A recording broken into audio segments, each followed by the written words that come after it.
Assalamualaikum. Welcome back to Radiology Vibes. So today we will discuss about the abnormalities of gallbladder.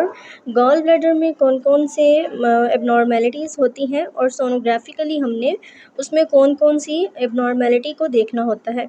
So first of all हम gall bladder की normal anatomy देख लेते हैं. Gall bladder एक pear shaped anechoic organ होता है जो कि लिवर के लेफ्ट लोब के पास राइट लोब के पास हमें नज़र आता है.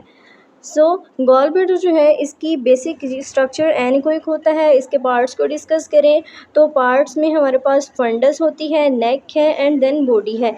सोनोग्राफिकली इमेज अगर हम इसकी देखें तो फंडस, बॉडी और नेक जो है वो हमें क्लियरली नज़र आ रही है. अगर हम इसके साइज़ की बात करें तो लेंथ में 7 to 8 सेंटीमीटर तक इसकी नॉर्मल लेंथ है.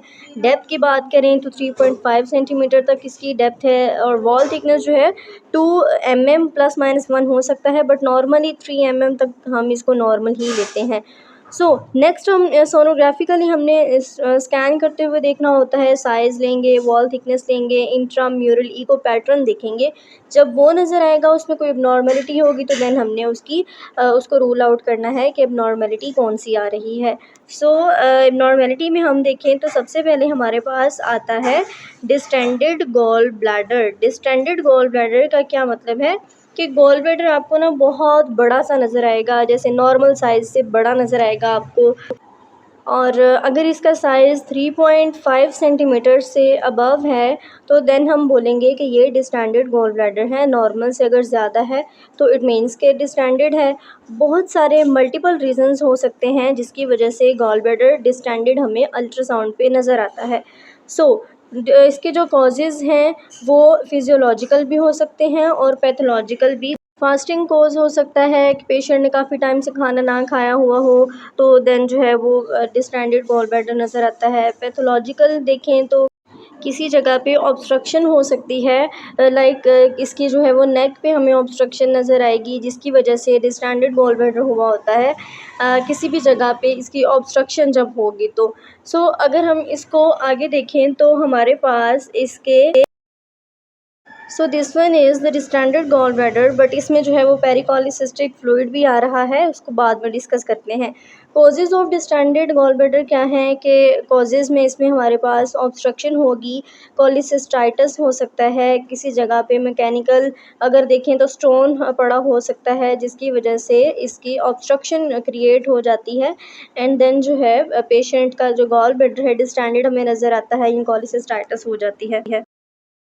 इसमें हमने सोनोग्राफिकली कोलेसिस्टोसोनोग्राफी करनी होती है ऑरल. इसमें हम पेशेंट को क्या बोलेंगे कि जब आपको गॉल ब्लैडर बहुत डिस्टेंडेड नज़र आ रहा है तो हम क्या कहेंगे कि पेशेंट को कि आप जो है वो रूटीन मील लें, थोड़ा सा खाना खाएं एंड देन आप जो है वो 2 कप ऑफ मिल्क आप लें और जो है वो आपका स्कैन किया जाएगा दोबारा. तो इसका क्या हमें फ़ायदा होगा दोबारा रीस्कैन करने का और खाना खिलाने का. तो आपका जो गॉल ब्लैडर है ना थोड़ा सा कॉन्ट्रैक्ट हो जाएगा, 5 mm तक उसका कॉन्ट्रैक्ट हो जाएगा और जो है वो आपको गॉल ब्लैडर की एबनॉर्मलिटीज़ जो हैं वो अच्छे से पता चल सकेंगी. So this technique is used when the gall bladder is very distended. So next अगर हम देखें तो हमारे पास है contracted gall bladder. Contracted gall bladder ultrasound पे कैसे नज़र आएगा. अव्वल तो कॉन्ट्रैक्टेड मीन्स कि आपको नज़र ही नहीं आएगा, जस्ट लाइक उसकी लेयरिंग नज़र आ रही होंगी और अच्छे से गॉल ब्लैडर जो है वो हमें विजुलाइज नहीं होगा. इस पिक्चर में देखें तो लीवर के साथ जो है वो राइट लोब पे हमें गॉल ब्लैडर नज़र आ रहा है. So gall bladder is the contracted. So हमें बस इसकी जो है वो लेयर्स नज़र आ रही हैं कि जैसे दरमियान में बिल्कुल छोटा सा एनीकोइक एरिया आपको नज़र आ रहा है. So that's the contracted gall bladder.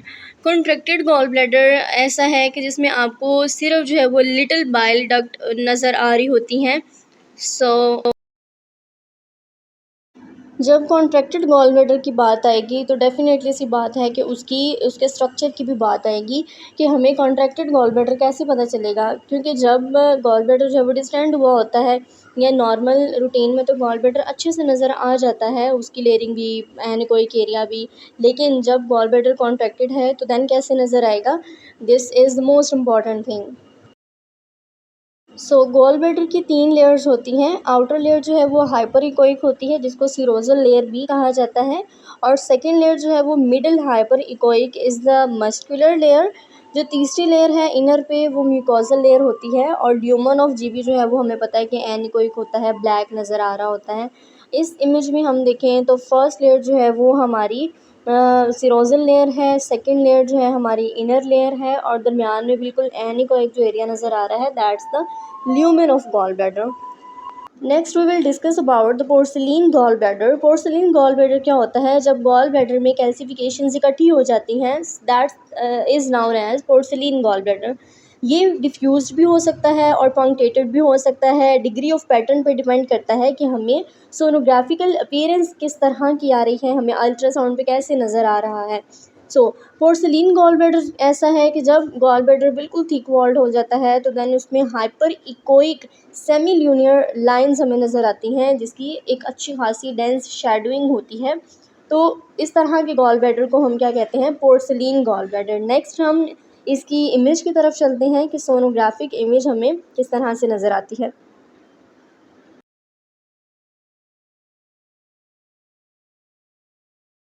So this one is the image of porcelain gallbladder. If you like this video, kindly subscribe my channel and stay tuned for further radiological videos. So Allah Hafiz.